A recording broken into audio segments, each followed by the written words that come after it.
C'est l'histoire d'un gamin plutôt mauvais à l'école qui quitte ses études pour aller travailler dans un cinéma porno. Emballé par l'idée de se lancer dans le cinéma traditionnel, il tente de rentrer dans une école de cinéma. Jugé pas assez bon en technique, il est recalé à l'entrée. Dépité, il tente quand même une école de théâtre, de laquelle il est aussi recalé. Pas l'âme d'un réalisateur, vous me direz. Pourtant, ce gamin est aujourd'hui connu sous le nom de Quentin Tarantino. Quel rapport avec notre histoire ?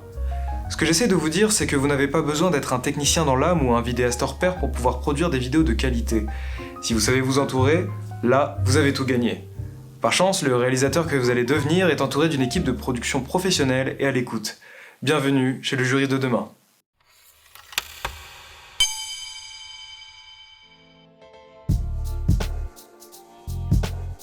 Au quotidien, nous sommes entourés de caméras et de micros servant des objectifs divers. La plupart du temps, on les utilise sans vraiment penser à leur capacité ou à la manière optimale de s'en servir. C'est pourquoi nous allons voir comment vous allez pouvoir tourner une vidéo d'e-learning avec les moyens à votre disposition, sans pour autant en négliger la qualité. Pour être plus clair, que vous disposiez simplement d'un smartphone et d'un ordinateur, ou bien que vous soyez vidéaste amateur, je vais vous expliquer le plus simplement possible comment vous mettre dans les meilleures dispositions d'enregistrement pour votre cours. Avant de rentrer dans le vif du sujet, parlons un peu des supports. Dans le cadre d'un cours en présentiel, on a des slides pour permettre un support visuel. Ici, rien à voir. La charte graphique de LJD comprend un formatage esthétique des contenus. C'est pourquoi il est souhaitable que, pour une fois, vous n'ayez pas à préparer de PowerPoint. Il vous suffira de nous transmettre les schémas, idées clés, citations, photos, vidéos, captures d'écran et tout autre support que vous souhaitez intégrer dans votre vidéo. On se chargera de les monter et de les animer en fonction du placement dans le script. Sachez que vous pouvez également nous dire au préalable de quel matériel vous disposez pour que nous vous préparions un accompagnement spécifique. Mais d'abord, reprenons les bases, le son, l'image et l'attitude. Intuitivement, on a tendance à accorder tout le mérite à l'image. C'est pourtant le son qui fait tout le travail. Et oui, une salle de cinéma est un excellent dispositif pour son écran, mais avant tout pour le système son exceptionnel qui permet une immersion panoramique.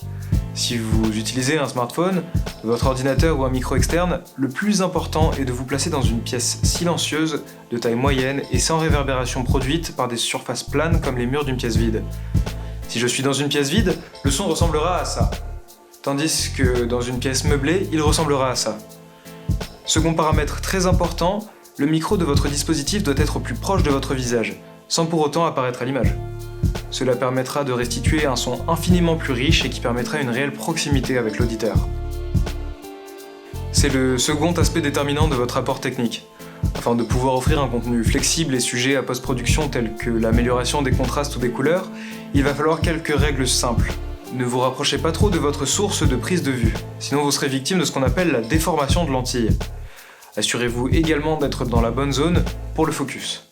Placez-vous face à une source de lumière. Fenêtre ou lampe, l'idée est d'éviter un contre-jour ou des ombres sur votre visage. Si vous tournez en lumière artificielle, nous vous recommandons d'utiliser plusieurs lampes, cela va éviter les effets d'ombre indésirables. Placez l'objectif de votre caméra à hauteur de vos yeux. Dans le cinéma, la plongée ou la contre-plongée sont des effets de style, mais ils sont ici indésirables. Notre objectif est d'instaurer une dimension d'égalité entre vous et vos auditeurs. Comme vous le savez déjà, bien enseigner est en grande partie une question d'attitude. On va donc éviter d'être assis afin d'avoir une position adéquate pour ouvrir un maximum le diaphragme. Afin de pouvoir vous regarder tout en vous parlant sans hésitation, j'utilise un prompteur pour y intégrer les supports visuels dont j'ai besoin. Je vous conseille très fortement d'en faire de même afin d'éviter l'hésitation, ce qui se ressent particulièrement en vidéo, vous l'aurez sûrement remarqué. Vous n'avez pas de prompteur sous la main ? Normal. Cependant, vous pouvez vous en fabriquer un tout simplement en plaçant le plus près possible de la caméra une tablette ou un écran d'ordinateur pour pouvoir suivre aisément le fil de votre script sans hésitation. Vous aurez juste à tout nous envoyer et on se charge de tout vous monter, étalonner, mixer et exporter pour un cours dynamique qui ne vous restera plus qu'à valider. En tout cas, si tout n'est pas clair, rassurez-vous, nous sommes là pour répondre à vos questions. N'hésitez pas à nous solliciter, nous serons ravis d'en apprendre plus sur vos problématiques. À vous de jouer maintenant.